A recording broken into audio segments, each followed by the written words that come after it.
Chapter 3. That night, Ham awoke to a strange sound. It sounded like Dude howling, except it was muffled. Ham thought nothing of it because he was too tired to care, so he went back to bed. Then, suddenly, out of nowhere, a hand came in and grabbed Ham. He found himself being stuffed into his ball and struggling to see because it was so dark. Ham saw a bunch of shadows and had no idea what was happening. But he knew one thing. It wasn't a surprise party. When the person let Ham out of the ball, he saw Dude, but before he could say hi, he was being tied up. Dude was tied up with a rope, but when they held it up to Ham, it was way too big. So they used zip ties, and that worked pretty well. The sun was rising, and Ham was sure their owners would be worried sick that they'd come to look for them. In the meantime, they had to find a way to get free from the rope and zip ties. But for the present, they were just stuck. At least they were by their house. Suddenly, Ham noticed some scissors sitting by Dude. "Dude," he squealed, "grab those scissors by you. Cut me free when they're not looking." Suddenly, the people walked off. They were just going to leave him?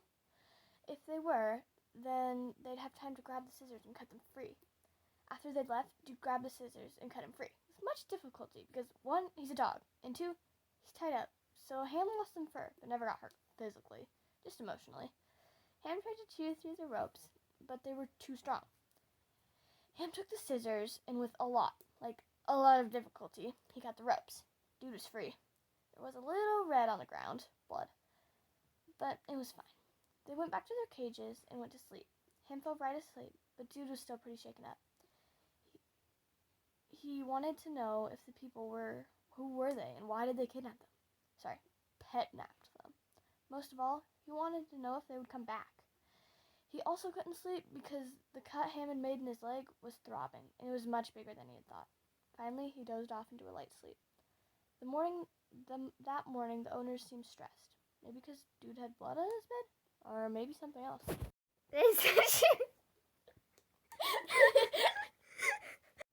When Dude came down the stairs, he looked at the mom. She looked a lot fatter than last week. Dude didn't think much of it. A week later, she looked like a balloon that was about to pop.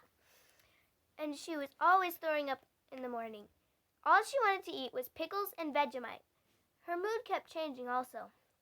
Once, when she was feeding Dude, she would say, "Hey, Dude! Here's your food! Eat it right now, or else!" "I'm sorry, I didn't mean to yell," she blubbered. "You can finish your food whenever you want. I'm just so excited for you to try your new food." She was always complaining that she couldn't wear nice shoes anymore because of her fat feet, or she couldn't see her fat feet because of her fat belly. One day, she did pop. They said she was having a baby. Dude thought that she had eaten a baby and was going to the doctors to get it surgically removed, or to, poop it out. Dude was 99% sure it was the second option. For one reason, they were rushing out the door, saying, "We have to get to the doctor's office." Dude loves car rides and hopped right in the car, but they kept pushing him out. Confused, he kept jumping in the car. The mom finally screamed, "Just let the dog in and go!" Little did Dude know, Ham was riding on his collar, and when Dude got in, Ham jumped into the little girl's pocket. When they arrived, it said, "No pets allowed." That meant Dude had to stay in the car. Luckily for Ham, nobody knew he was there, and so he didn't have to stay in the car. The dad took Dude to the car while the kids were helping Mom in the hospital. 10 minutes later, the door opened and the kids went in. They saw 2 alien creatures in the mother's arms. She said she had something called twins? What was that? The girl was Mary and the boy was Miles. They were not genies or bacon, but they looked evil enough to be genies. Plus, there were 2. When they got in the car, it was so beat up because Dude was left alone in the car and was so worried. It had white seats that were now yellow and torn up. It had blue lining on the seats that were torn out, and the worst part was, Dude took it for a test drive around the building. Not purposely, though. He got in the front seat to see if he could see the new baby with arms and legs.